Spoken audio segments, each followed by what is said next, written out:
말씀 이사야 40장 27절에서 31절 말씀, 제가 인상으로 구약 성경 1015페이지입니다.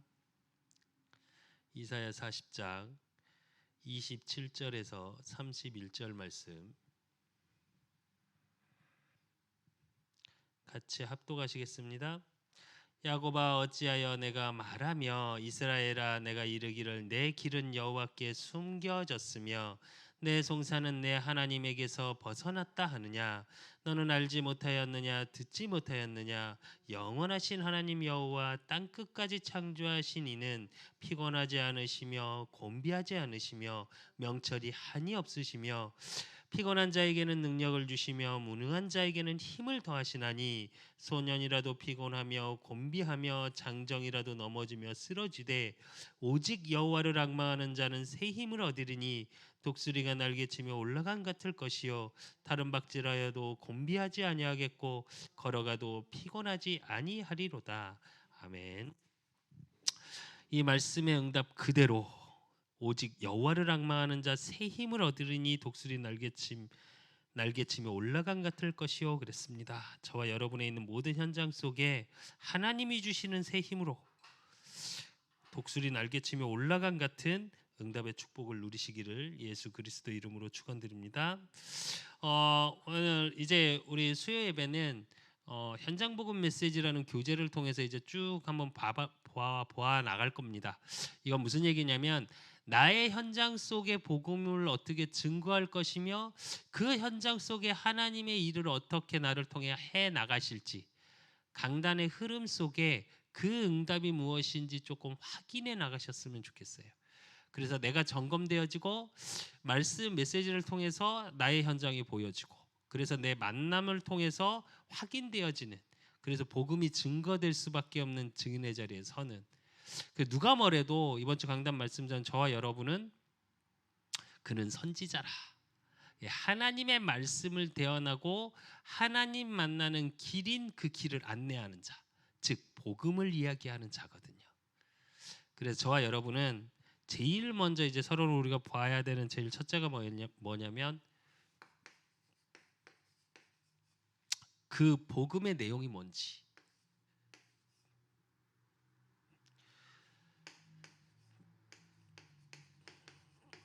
그리고 그 속에서 진짜 우리가 어떤 동기를 가져야 할지. 그래서 오늘 본문 27절에서 31절을 봤습니다. 그런데 이제 제일 먼저 서론으로 저와 여러분이 조금 봐야 될 게, 또 확인해야 될 게 뭐냐면 사단이라는 존재예요. 사실은 이게 저와 여러분 속에서 확인되지 않으면, 그렇다고 우리가 무슨 뭐 사단 얘기한다고 뭐 귀신론 얘기하는 그쪽이냐 뭐 이렇게 얘기하는데, 그게 아니라 성경에 나와 있어요. 계시록 12장 1절에서 9절. 큰 영이 내쫓기니 옛뱀 곧 마귀라고도 하고 사단이라도 하며 온 나라를 꿰는 자라. 그가 땅으로 내쫓기니 그의 사자들도 그와 함께 내쫓기니라 이래요. 옛뱀, 창세기 3장을 얘기하죠. 그래서 큰 용이 내쫓기니 마귀라도 하고 사단이라고 온 천하를 뭐라고요? 꿰는 자.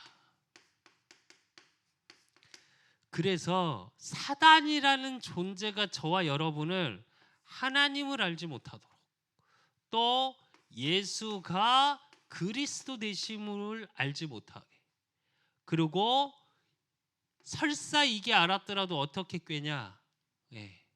세상의 기준으로 바꿔버려요.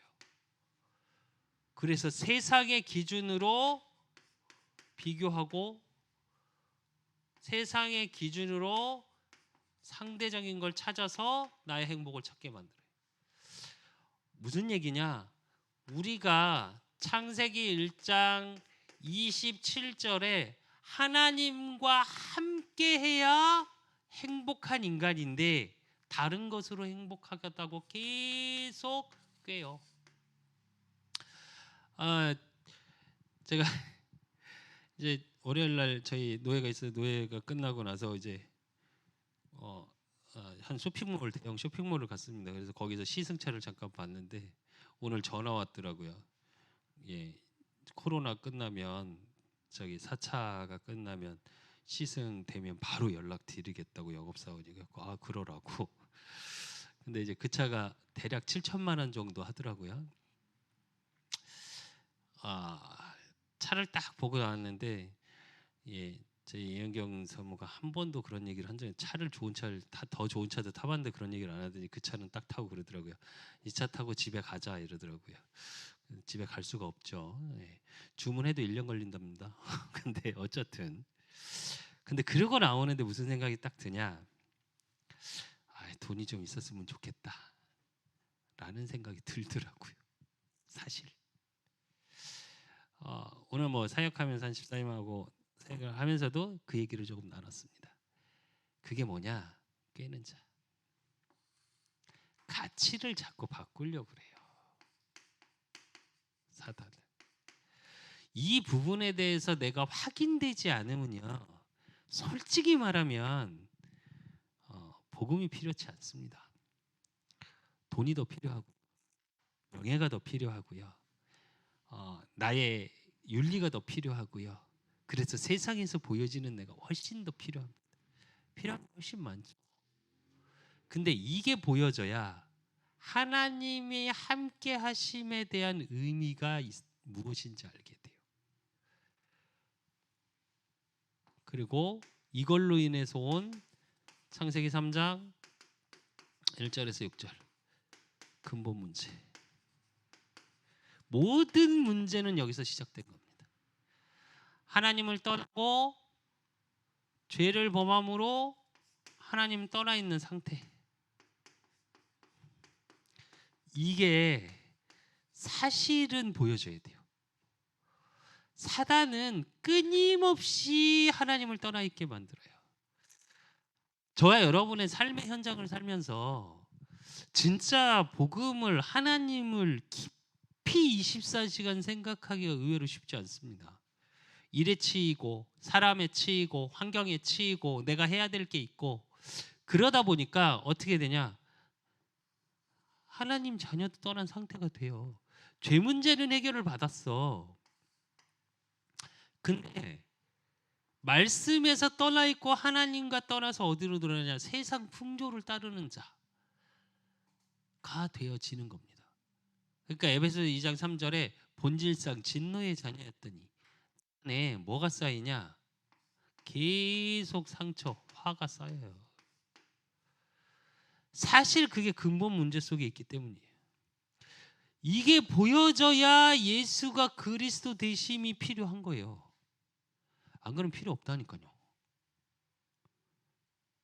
그러니까 내 인생이 어디 있어요? 요한복음 8장 44절. 운명의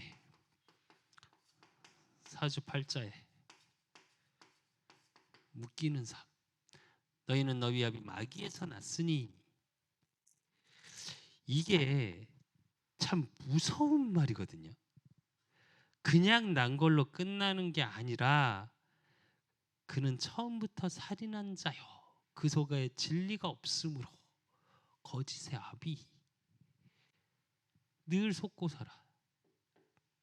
근데 벗어나질 못해. 사주팔자가 뭔지 아십니까? 태어난 연, 월, 일, 시 이렇게 이게 사주입니다. 사주의 팔자 두 가지 운명식을 갖고 태어난다고 그래서 사주팔자. 못 벗어나요. 태어나기 전에 정해져 있다는 얘기겠죠. 그러니까 태어나는 순간 나의 운명은 정해져 버려요.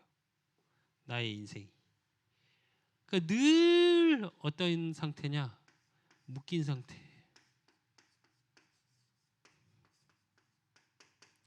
이게 보이셔야 돼요. 여러분의 삶에서 이 사단이 끊임없이 이걸로 존재뿐이라는 내 인생에 개입하고 있음이 보여지셔야 돼, 사실은. 그래서 저와 여러분 이번 주 우리 강단에서 봤던 것처럼 아브라함도 뭐 했냐? 환경에 속은 거예요. 내가 갖고 있던 두려움이 있기 때문에 창세기 12장에 애굽의 바로 왕에게 사라를 팔았죠. 예. 왜냐하면 소와 나귀와 뭐 그거에 대한 대가를 받았으니까 사실은 정확히 말하면 팔은 겁니다. 근데 그때는 사라에게 뭐라고 얘기하냐? 당신이 아름다우니 당신 때문에 내가 죽을까요? 당신이 나의 누이라고 말하소서라고 얘기를 해요. 그걸로 끝나요. 근데 이번 주에 봤던 창세기 20장에는 뭐라 그러냐?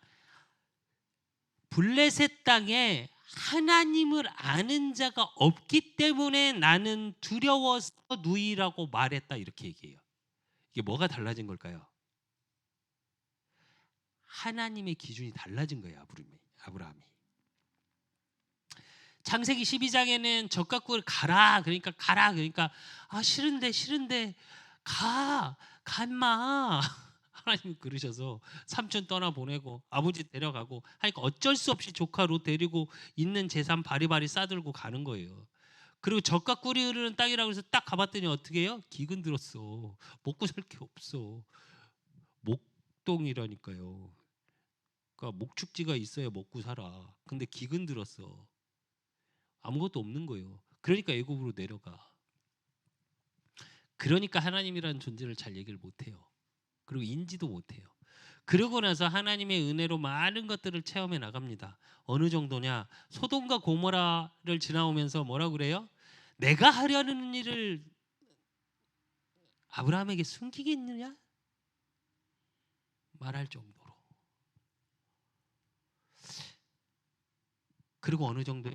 조카 롯을 소돔과 고모라에서 멸망시키는 재앙 속에서 구원해내는 이유가 누구 때문이라고요? 아브라함을 생각하사. 그걸 다 겪고 나서 오늘 또 이번 주에 그럽니다. 그게 무슨 얘기냐? 사실은 아브라함의 문제가 아니라 근본 문제 속에서 나온 거예요. 잘 믿고 싶고 잘 하고 싶어요. 근데 환경의 어려움 때문에 잠깐 도망가고 싶은 거예요. 하나님 떠나 있는 상태 속으로. 내 과거의 상처. 그래서 근본 문제로 끊임없이 괴롭히는 거. 그래서 왜 복음 속으로 들어가라고 그러냐? 그게 여러분의 잘못이 아니니까. 이 근본 문제에서 빠져나와야 하니까. 그 빠져나오는 유일한 길이 예수가 그리스도이심. 그 복음이에요. 그럼 이 응답을 가지고 이 정체성을 확인한 사람이 뭘 할 수 있냐? 이제 현장을 볼 수 있어요. 첫 번째 교재 보니까 뭐라고요? 인간의 고난 속에서 왜 방황하는가? 그 방황이 뭐라고요? 영적인 고아. 그리고 영적 거지. 그게 무슨 얘기냐면 가진 게 없다는 거겠죠. 또 정확히 말하면 부모가 없다는 거겠죠. 그러니까 어떻게 해요? 이걸 가지고 있고 죄 가운데 계속 시달리게 돼. 그러니까 진짜 경배의 대상 하나님을 알 수 없는 상태가 돼 있어요. 그러면 이것이 근본 문제 때문이라고 하는데 근본적으로 뭐가 문제가 있으니까 이렇게 되겠죠. 그러면 그 근본 문제가 뭐냐고요?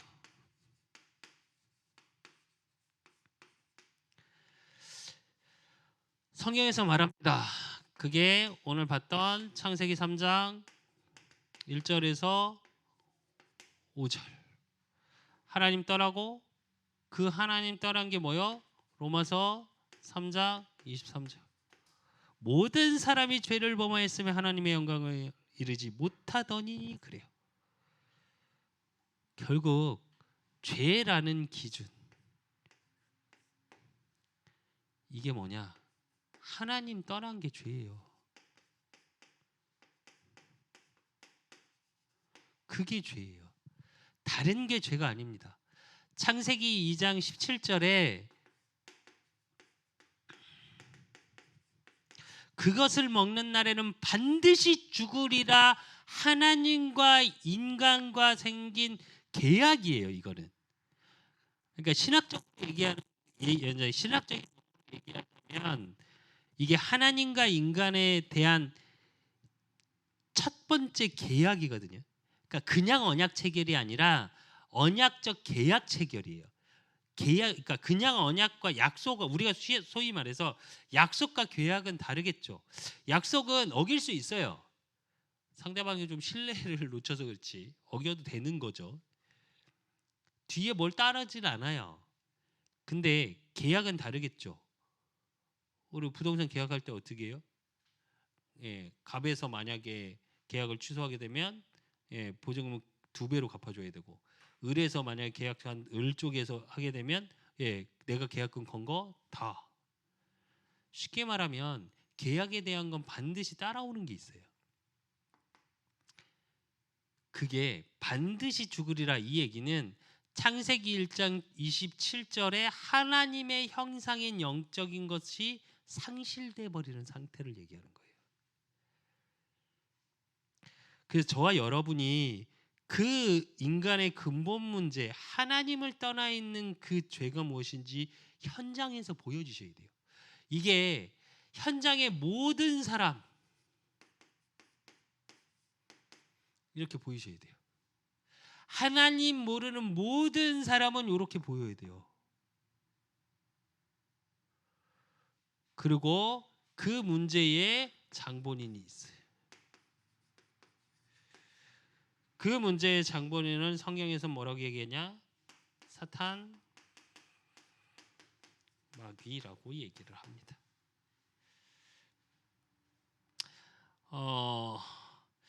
이 속에서 있다 보니까 뭐 쭉 성경 구절은 교재를 좀 보십시오. 창세기 3장 1절에서 5절, 에스겔 28장 14절, 이사야 14장 12절에서 14절, 창세기 3장 16절에서 20절, 사도행전 10장 38절 제사 지내게 만들고 그 모든 건 귀신하고 교제하는 거고, 이 속에서 오는 게 뭐냐? 현장에 오는 게 뭐냐? 요한복음 8장 44절. 그러니까 이 속에 마귀의 자녀로 살아가고요. 에베소서 2장 2절. 허물과 죄로 죽었던 너희 이렇게 나옵니다. 무슨 말씀이냐? 죄의 종이라는 얘기예요. 그 죄의 종 속에 이제 에베소서 2장 2절. 공중 권세 잡은 자를 따랐고 어떻게 해요? 그 세상 풍조를 따라간다고 합니다. 그러니까 마귀의 종로로 그 권세 잡은 자를 따라가는 세상 풍조를 따라가는 거. 그러니까 에베소서 2장 3절에 본질상 진노의 자녀였더니 늘 화가 날 수밖에 없고 화가 나 있는 상태 속에 사는 거. 결국 진노는 뭐냐? 상처를 말해요. 그리고 이걸로 끝나는 게 아니라 히브리서 9장 27절. 한 번 죽은 것은 사람에게 정해진 것이요 그의 심판이 있으리니 그래요. 죽음과 심판이 있습니다. 그리고 그걸로 끝나는 게 아니라 그 죽음과 심판 뒤에 뭐가 있냐?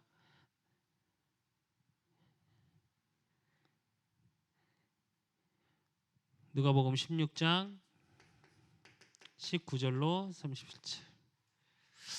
지옥이라는 형벌이 있어요. 그리고 나로 끝나는 게 아니라 고린도전서 10장 20절. 무릇 이방인에게 제사하는 것은 귀신에게 하는 것이요 하나님께 제사하는 것이 아니니 나는 너희가 귀신과 교제하는 자가 되기를 원하지 아니하노라 그럽니다. 귀신을 섬기고 귀신과 함께 사는 생활하는 거. 오늘도 잠깐 뭐 사역하면서 한 집사님하고 그런 이야기를 했습니다. 그 친구, 그러니까 아들 친구 어머니 중에 한 명이 얼마 전에 무당이 됐대요.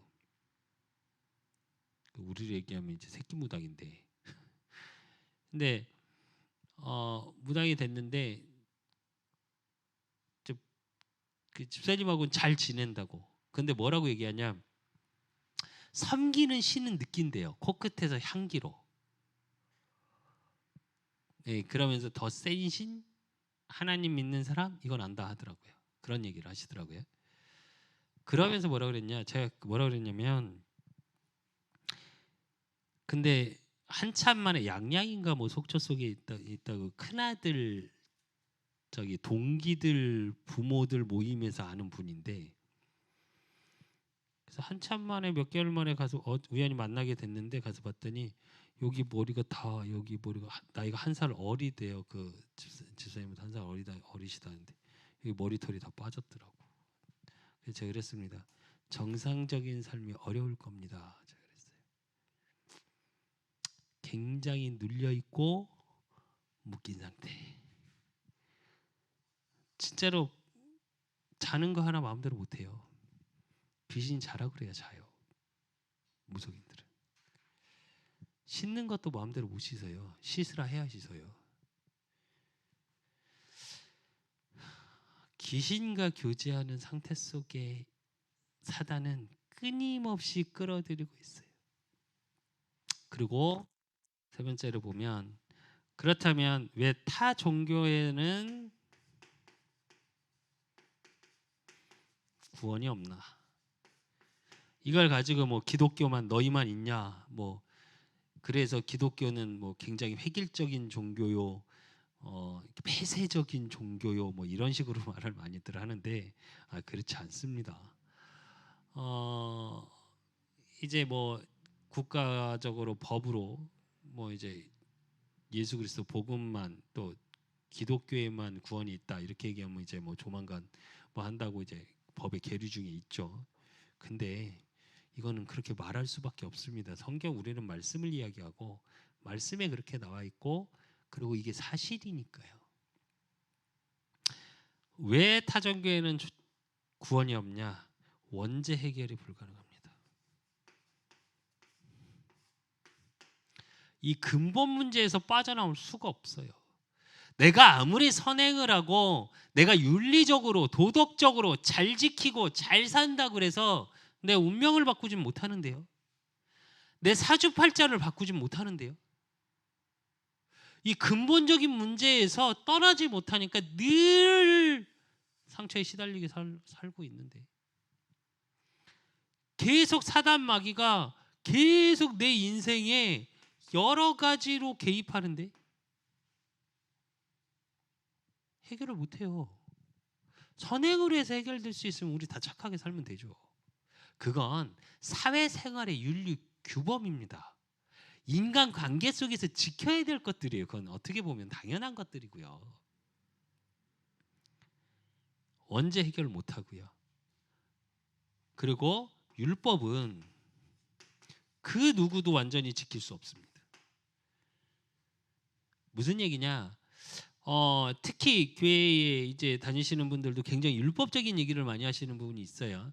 세상의 윤리를 가지고 교회에서 잣대로 들이대고 말씀에서 이렇게 나왔으니까 그렇게 해야 된다고 자꾸 얘기하는데, 정말 죄송한데 그거보다 복음이 먼저입니다. 복음 되면 그건 치유돼요. 안 그래도 화요일 날 이제 한 집사님 만나 사역을 하는데 그 얘기를 하더라고요. 방송을 뭐 개인 방송을 조금 하고 있는데 거기서 교회에 다닌다고 그랬더니 나는 담배 피워서 교회 못 가는데, 나는 술 먹어서 교회 못 가는데. 그래서 그 집사님이 그랬대요. 담배 피워도 교회 가도 돼요. 술 마셔도 교회 가도 돼요. 저는 술을 못해서 못 마시지 술을 마실 줄 알았으면 마셨을걸요. 이랬대요. 그 집사님이 체질적으로 술을 못해요. 그래서 제가 그랬습니다. 그게 중요한 게 아니라고. 한 목사님과 선배 목사님과 이런 포럼들을 하는 자리가 있어서 좀 포럼을 하는데 그런 이야기를 하시더라고요. 교회에 교회에 올 수 없도록 막혀 있는 율법들이 의외로 되게 많다. 담배 안 피워야 되고 술 안 먹어야 되고 이상한 짓 하면 안 되고. 근데 정확히 얘기하자. 교회를 와서 진짜 복음을 깨달으면 이 부분에 대해서 근본 문제, 이 상처에서 치유받으면 다 돼요. 근데 우리는 뭘로 하냐? 율법을 지켜야 되어진다고 자꾸 말해요. 근데 종교는 이렇습니다. 종교는 철저히 내가 지켜야 108배 하고, 종교 중에 진짜로 뭐 유목사님도 그 말씀하시는데, 불교가 사실은 교리는 정말 좋습니다. 무슨 말이냐면 보세요. 벌레 하나도 죽이면 안 된대. 얼마나 착합니까? 우리 그렇게 안 착하잖아요. 우리 벌레 보면 어떻게 해요? 이러잖아요. 벌레도 하나 죽이면 안 된대. 왜? 그리고 내 업보 그래서 잘해야 된대. 또 나를 비워. 스님들이 방송이니까 스님들이 왜 머리를 미는 줄 아십니까? 108번뇌 번뇌 있고, 내가 뭔가 그러니까 가지고 싶어서 번뇌가 들어오고 욕심이 생기기 때문에 머리털도 미는 거예요. 단장할 필요 없이. 그러니까 머리가 밀어서 스님이 아니고 머리를 미는 이유가 있는 겁니다. 얼마나 좋아요. 저 여러분보다 훨씬 착해요. 솔직히 교리는. 근데 지킬 수 있습니까? 그걸로 구원을 받을 만한 조건은 안 돼요. 좋은 거지만. 그래서 보면 뭐 증문즉답 뭐 이렇게 갖고 사람들이 많이 그런 쪽에 이제 스님들의 이야기에 힐링을 많이 받죠.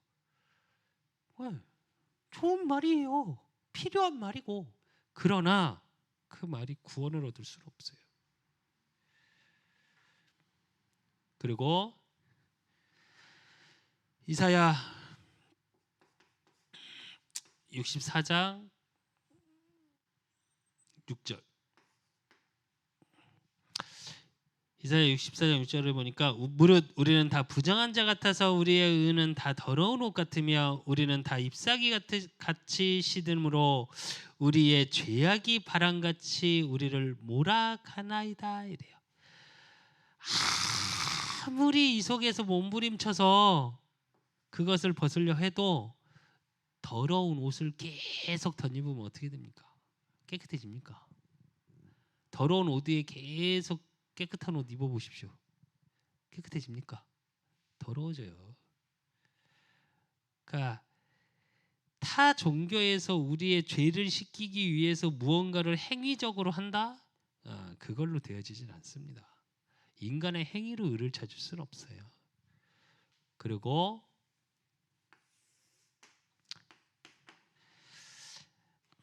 네 번째 보니까 율법과 선행은 왜 구원이 없는가?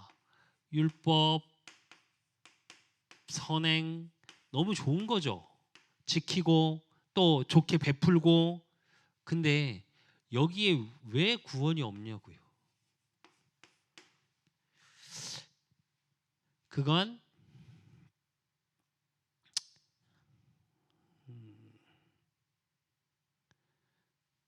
죄송합니다. 바뀌었네요. 이게 율법과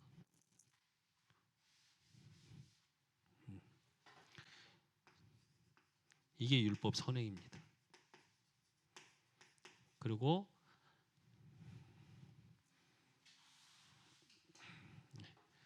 타 종교, 타 종교.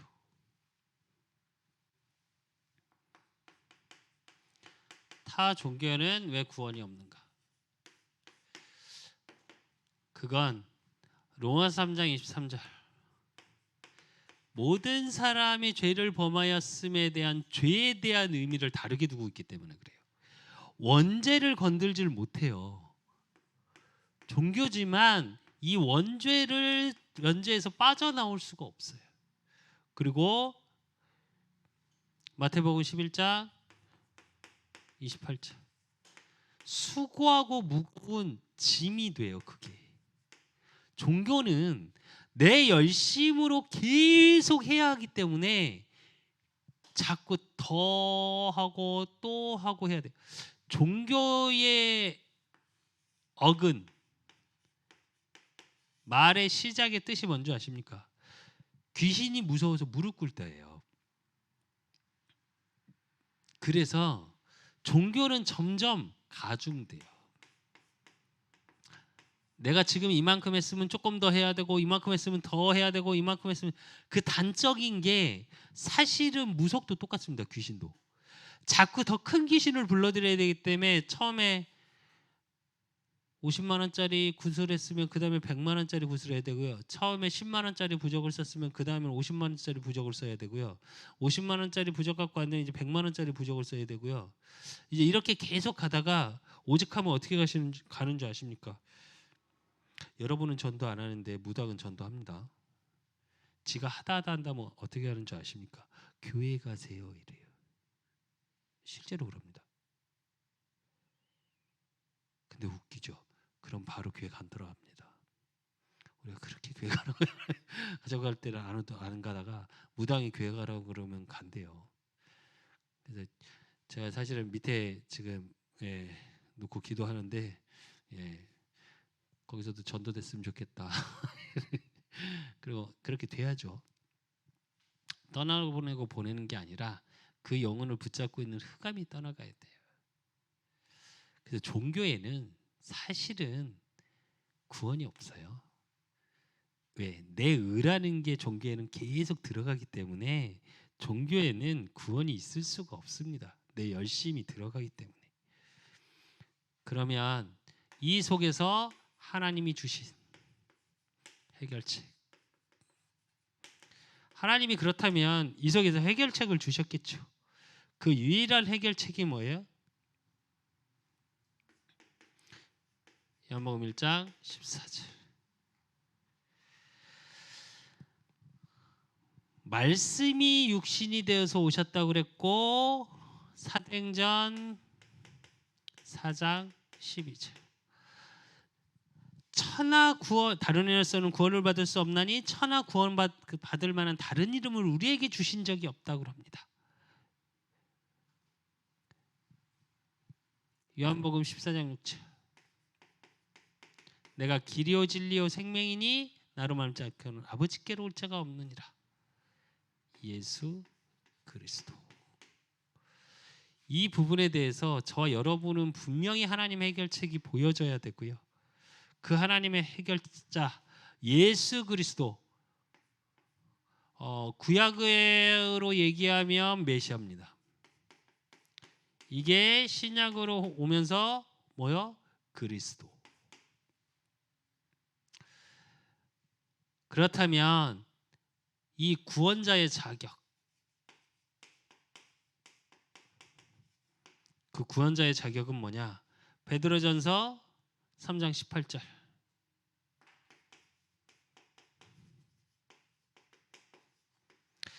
3장 18절을 보니까 그리스도께서 단번에 죄를 위하여 죽으사 의인으로서 불의한 자를 대신하셨으니 이는 우리를 하나님 앞으로 인도하려 하심이라. 육체로는 죽음을 당하시고 영으로는 살리심을 받으셨느니 이래요. 이건 무슨 얘기냐? 자범죄가 없어야 돼요.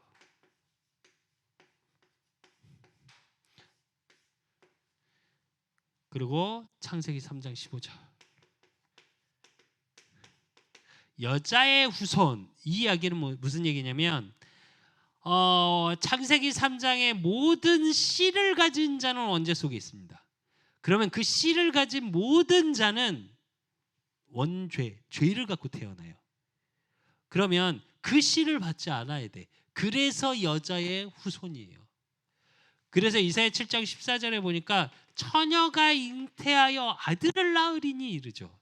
그 이름으로 임마누엘이라 하리라. 즉 우리가 말하는 원죄가 없어야 돼. 그게 기본 자격이에요.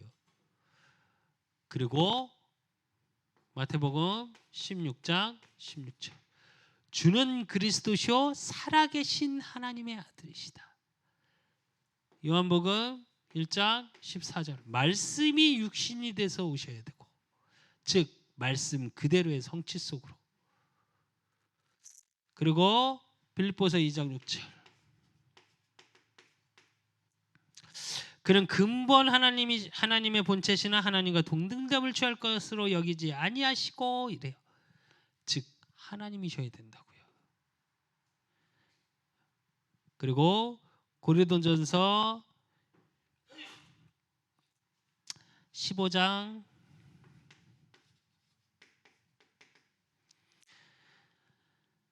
3절에서 5절에 보면 성경대로 죽으시고 성경대로 부활하셨어요. 즉 예언, 구약의 예언 성취해야 돼요. 말씀 성취 속에 있으신 분. 그리고 사도행전 1장 8절, 마태복음 28장 20절. 오직 성령이 너희에게 임하시면 너희가 권능을 받고 예루살렘과 온 유대와 사마리아 땅 끝까지 이르는 증인이 되리라. 그리고 마태복음 28장 하늘과 땅의 모든 권세를 내게 주셨으니 보라 세상 끝날까지 내가 너희와 항상 함께 있으리라. 그 응답의 주역 성령으로 함께 하실 수 있어야 돼요.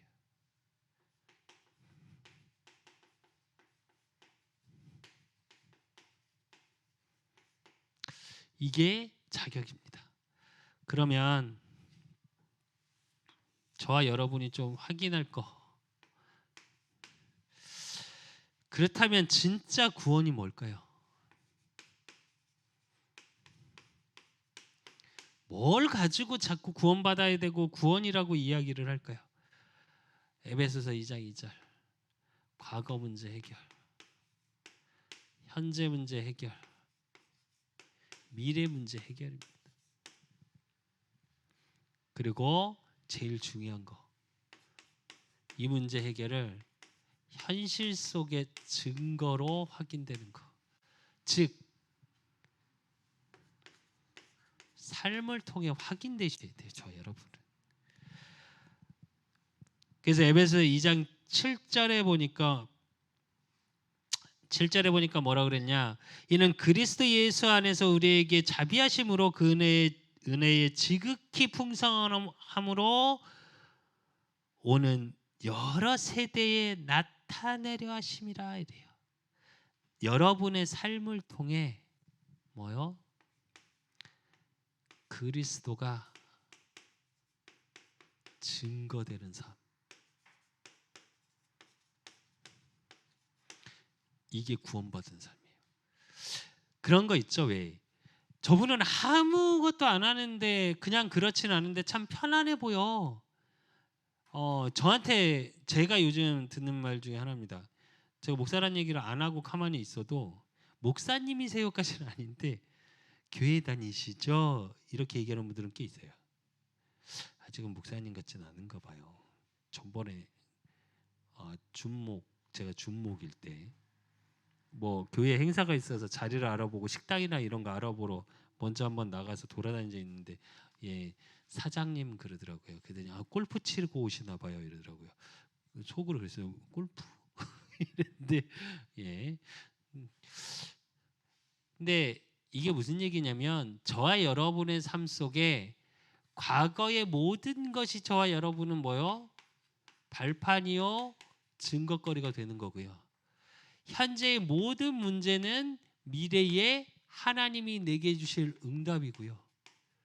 그렇기 때문에 미래의 언약적인 소망 속에 오늘을 살아가는 거. 여러분의 삶이 그러셔야 돼요. 지금 현실이 어렵다. 문제는 내일의 답이에요. 오늘의 답이에요. 문제는 반드시 답이 있으니까요. 그리고 갈등은 뭐요? 내일의 갱신입니다. 저와 여러분이 그릇을 만들어가기 위한 주시는 하나님의 갈등이에요. 제가 그 생각을 정말 많이 합니다. 여기 1층에 대박부동산이나 여러 가지 일들. 그것도 뛰어넘을 수 있어야 하는데 라는 생각을 정말 많이 해요. 제가 아직까지도 이제 조금 불공평하고 말이 안 되는 거라면 제가 잘 쓰는 말이 하나 있습니다. 사실은 앞뒤가 같아야지 이 말을 되게 잘 쓰는데, 그러니까 무슨 얘기냐면 이제 우리 소위 말로 결이 같아야 된다는 의미거든요. 저는 제 모습은 별로 집의 모습이나 교회에서의 모습이 별로 안 다른 사람 중에 뭐 하나의 목회자라 저는 그렇게 다른 걸 별로 안 좋아해요. 근데 왜 사람에 따라 약한 자한테 강하고 강한 자한테 약한 사람이 제일 싫거든요, 저는. 근데 이제 그러다 보니까 그게 복음적으로 이렇게 해석이 나가는 게 아니라 그렇게 조금 강하게 나갈 때가 있습니다. 근데 그렇기 때문에 오는 갈등들이 있어요. 그래서 그것도 갱신돼야 되는 부분 중에 하나입니다. 그리고 오늘의 위기는 뭐예요? 미래의 기회입니다. 지금 와 있는 저와 여러분의 위기가 하나님이 저와 여러분을 통해 하실 일들에 대한 그릇을 만들어가는 과정일 뿐이에요. 그래서 이 참 구원 그럼 언제 이 구원을 받아야 되냐고요. 성경에서 말하고 있는 잠언서 27장 1절, 뭐 누가복음 16장 19절로 31절, 요한복음 5장 24절에 보니까 내가 진실로 너에게 이르노니 내 말을 듣고 또 나 보내신 이를 믿는 자는 영생을 얻었고 심판에 이르지 아니하나니 사망에서 생명으로 옮겼느니라 그래요. 이 의미는 무슨 얘기냐? 누가복음 16장 19절 31절에 보면 부자와 거지 나사로가 나옵니다. 즉 언제? 지금. 또 하나님의 시간표 기다리기도 해야 됩니다. 저와 여러분이 현장에서 복음을 증거하다 보면 복음을 다 전했는데 예전에 제가 한 친구에게 우리 셋째 친구에게 복음을 싹 전했습니다. 전했더니 가만히 있더라고요. 그래서 민기야 네가 믿어질 때 하면 돼. 했더니 알겠고 이게 무슨 말인지 의미는 알겠는데요. 제가 이 기도를 하면 저희 할머니가 아파요. 그러더라고요. 그 친구 할머니가 무당입니다. 그것도 무형문화재. 저는 확신합니다. 그 친구에게 하나님의 시간표가 있는 거라고. 저와 여러분이 현장에서 복음을 전하다 보면 바로 영접을 하는 사람이 있고요. 또 어쩔 때 영접을 안 하는 사람이 있어요. 그러면 우리는 사도행전 13장 48절의 말씀처럼 하나님이 작정된 자는 다 믿더라 그랬습니다. 근데 그 하나님의 작정에 대한 하나님의 시간표가 있어요. 그래서 현장에서 복음을 증거하실 때는 사실 기다릴 땐 기다리셔야 돼요. 어쩌면 억지로 한다고 되는 부분은 아니에요. 그래서 조금 현장에서 이 부분을 확인하시고 그러면 그 구원은 어떻게? 그게 요한복음 1장 12절. 영접하는 자 곧 기름 있는 자들에게는 하나님의 자녀가 되는 권세를 주셨나니 그래요. 영접하면 됩니다. 예수님을 그리스도로 믿고 영접하는 거. 그리고 로마서 10장 9절 10절에 보니까 마음으로 믿어 의에 이르고 입으로 시인하여 구원을 얻는다고 그랬습니다. 로마서 8장 2절에 보니까 죄와 사망의 법에서 생명의 법으로 옮겼다고 그랬습니다. 그리고 마태복음 10장 32절 33절에 보면 누구든지 사람 앞에서 나를 시인하면 나도 하늘에 계신 내 아버지 앞에서 그를 시인할 것이요 누구든지 사람 앞에서 나를 부인하면 나도 하늘에 계신 내 아버지 앞에서 그를 부인하리라 그럽니다. 계시록 3장 20절에 보니까 볼지어다 내가 문 밖에 서서 두드리노니 누구든지 내 음성을 듣고 문을 열면 내가 그에게로 들어가 그와 더불어 먹고 그는 나와 더불어 먹으리라 이래요. 여러분이 조금 생각해야 될 게 하나 있습니다. 구원의 방법은 영접인데 한 가지 꼭 생각하셔야 될 거. 하나님은 우리를 굉장히 인격적으로 대하십니다. 무슨 얘기냐? 우리가 허락해야 하나님이 내 안에 들어오세요. 그래서 계시록 3장 20절에도 보니까 뭐라고요? 문 밖에서 두드리노니 네가 마음을 열어야 내가 들어갈 수 있어 라고 얘기하셔요. 하나님이 능력이 없어서가 아니라 하나님이 인간을 창조할 때 주셨어요? 지정의라는 걸 주셨습니다. 내가 생각하고 선택하고 판단할 수 있게끔. 그래서 우리가 영적인 존재예요. 그래서 우리가 하나님의 형상입니다. 무슨 말이냐? 복음을 전하고 영접 초청을 할 때도 인격적으로 하십시오. 모르겠습니다. 진짜 급해서 이제 포럼을 하다 보면 하는 목사님들 중에 어떤 분들은 그런 얘기를 하시더라고요. 너무 가슴이 아파서 반강제로 영접을 매겼다고 이렇게 얘기하시는데 저는 솔직히 모르겠습니다. 전도와 영접은 하나님의 단어입니다. 그러니까 하나님의 뜻 속에 있었기 때문에 그렇게 되어진 거지. 그 목사님이 마음이 안타깝다고 강제를 매긴다고 매겨지는 건 아니에요. 저는 그렇게 생각합니다. 이게 맞는지 안 맞는지는 모르겠습니다. 근데 저는 그렇게 생각합니다. 그래서 저와 여러분이 영접 초청을 할 때도 현장에서 인격적으로 하십시오. 그렇다고 우리 그런 거 있잖아요. 왜 남자가 연애할 때 조금 깊은 사이가 돼서 연애할 때 제일 하지 말아야 될 거, 손잡아도 돼? 뽀뽀해도 돼? 키스해도 돼? 이렇게 물어보는 거예요. 그런 거 물어보는 거 아닙니다. 분위기 있잖아요. 분위기 똑같아요. 영접을 하겠습니까? 믿어지십니까? 이러라는 말이 아니고 그 사람의 인격적인 모습을 보고 영접 초청을 하시라고요. 억지로 하지 마시고. 복음은 강제가 아닙니다. 하나님의 시간표가 되면요 해요. 제가 이 지역을 돌고 있습니다. 돌고 하나님께 계속 기도하면서 뭐라고 있냐? 하나님이 만나게 하십시오 그래요. 그렇다고 사람한테 말 거냐? 아니 말도 안 걸어요 지금. 근데 계속 기도합니다. 왜? 요즘 좀 그렇습니다. 코로나가 막 4단계고 막 2,000명 이렇게 나오니까 제가 사실은 가지고 나가봤어요 마스크랑 이런 거. 받긴 받는데 말 거는 것 자체를 그러니까 손님 여기가 경동시장이고 상가들이 많다 보니까 저런 걸 주로 들어가잖아요. 그러면 손님인 줄 알고 이랬다가 아니면 그 눈에서 오는 거죠. 눈으로 막 욕해요. 자꾸 그러면서 굉장히 껄끄러워하더라고요. 몇 군데를 갔는데.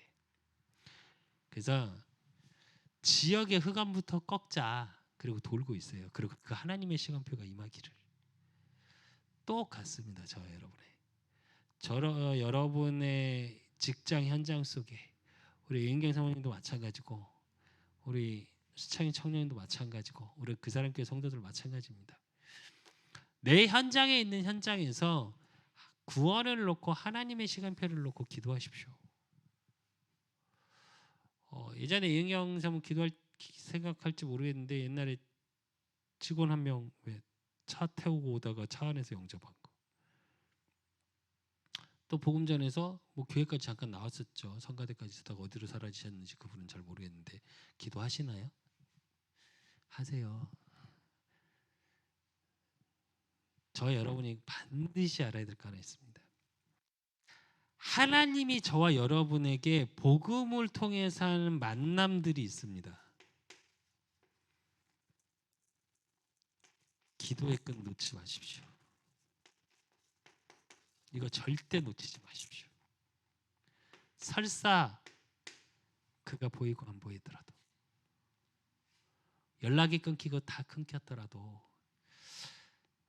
그 영혼을 놓고 저와 여러분이 기도하면 하나님은 시공간을 초월해서 역사하세요.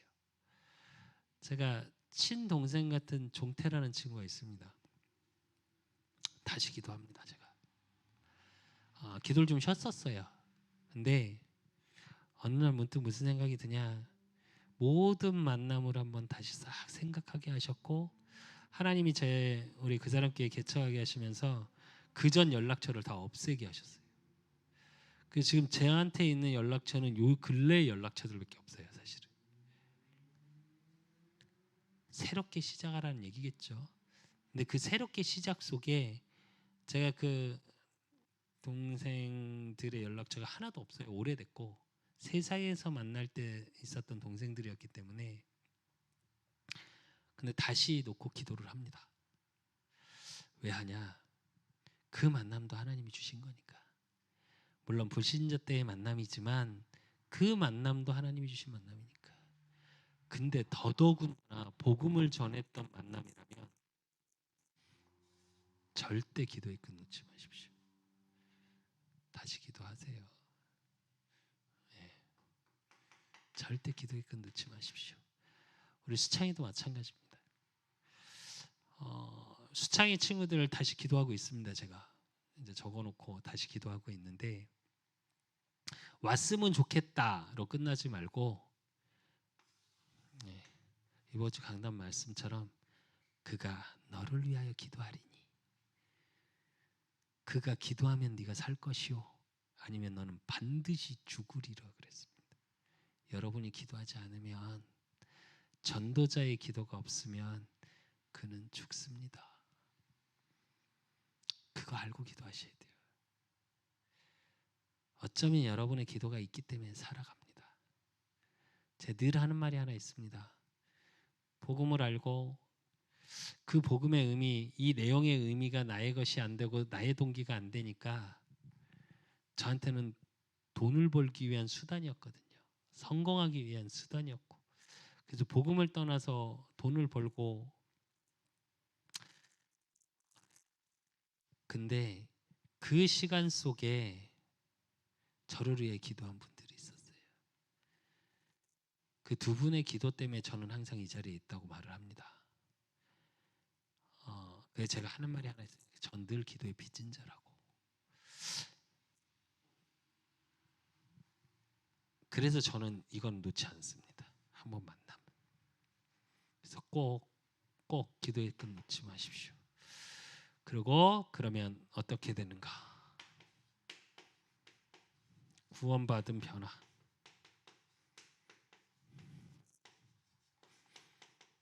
어떻게 해요? 아기의 자녀에서 하나님 자녀로. 신분이 바뀌죠. 신분이 바뀌면 신분에 따라오는 게 뭐예요? 권세가 바뀝니다. 권세가 바뀌고, 그 권세가 어떤 권세냐? 사단을 꺾고 사망 권세, 죽을 수밖에 없는 모든 권세를 꺾는 권세예요. 그리고 누가 뭐래도 지옥에서 해방되는 거. 묶여있던 모든 거에서 지옥 권세에서 해방, 죽음에서 해방. 결론으로 저와 여러분이 꼭 확인해야 될 게 하나 있어요. 그러면 항상 점검해야 될 거. 나는 복음이 이해됐는가? 이게 늘 점검되시고 확인되셔야 돼요. 그 기준이 뭐냐? 왕, 제사장, 선지자 뭐 너무 잘 아시고, 근데 이걸 늘 알고 누리는 거, 이게 뭐예요? 24시예요. 사실은 복음을 내가 정말 이해됐는가가 뭐냐면 이거. 그렇다면 내가 이 속에서 영적인 모든 것에 보는 기준이에요.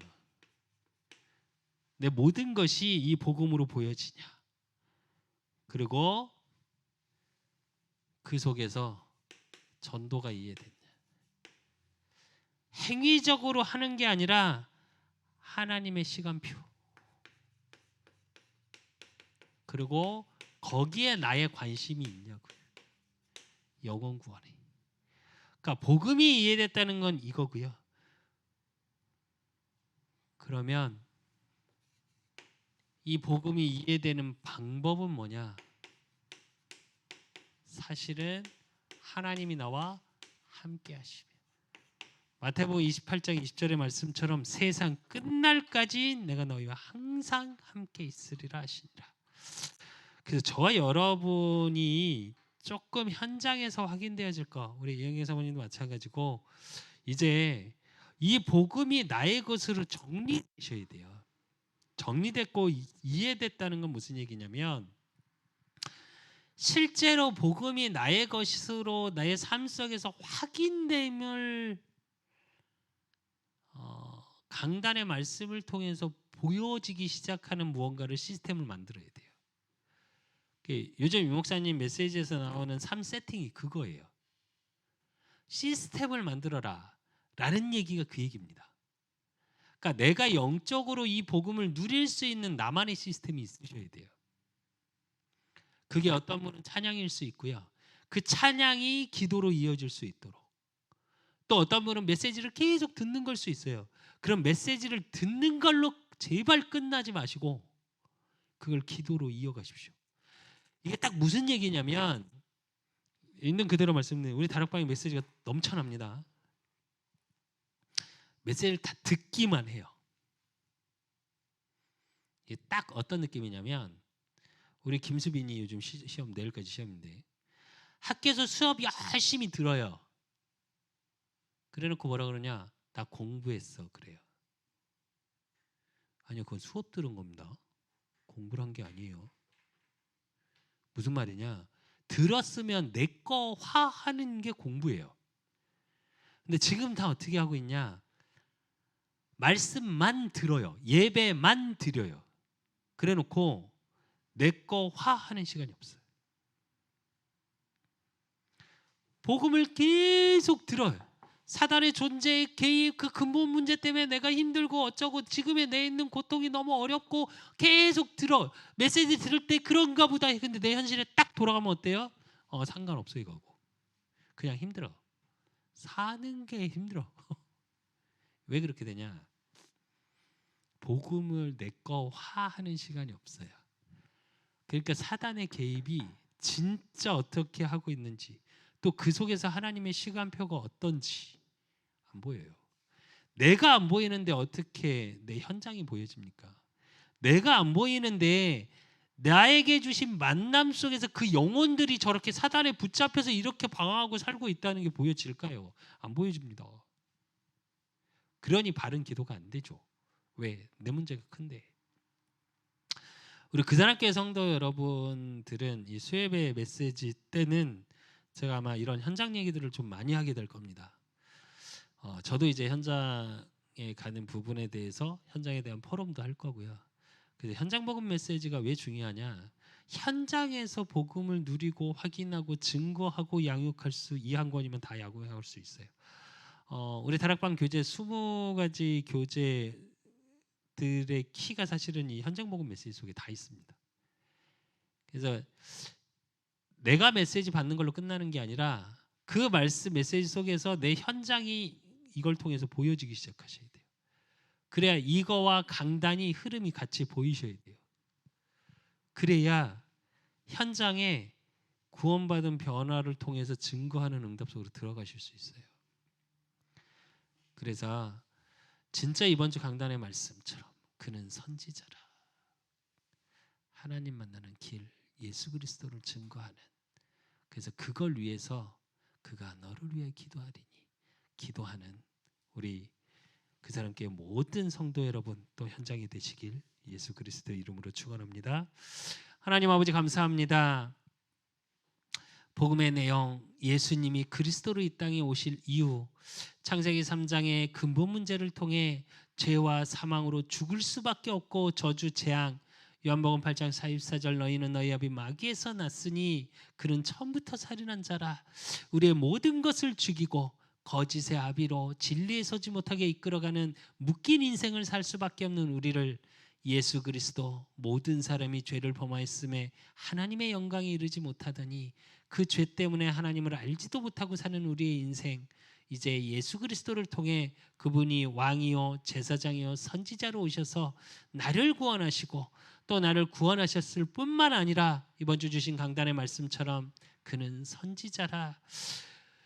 현장에 그리스도를 증거하고 하나님 만나는 길을 이야기할 수밖에 없는 복음의 증인으로 자리에 서는 그 증인으로 나를 부르시고 우리 그 사람 교회를 부르시고 우리 그 사람 교회 모든 성도를 부르시고 이 예배드리는 모든 현장의 성도를 부르신 그 응답 속에 이제 그가 너를 위하여 기도하리니 현장을 놓고 기도할 수 있는 응답 속에 있게 하사 300지 교회 3,000다락방 3만 제자 세우는 237의 빛을 비추는 렘넌트를 찾고 세우고 남기는 그래서 현장에 구원받기로 작정된 하나님이 예비하시는 제자의 만남 그 제자를 찾고 세우는 그 일에 쓰임받는 우리 그 사람 교회요 우리 그 사람 교회 모든 성도들이 되어질 수 있도록 주님이 축복하시고 인도하시고 역사해 주실 줄 믿사옵고 살아계신 예수 그리스도 이름으로 감사함으로 기도드리옵나이다.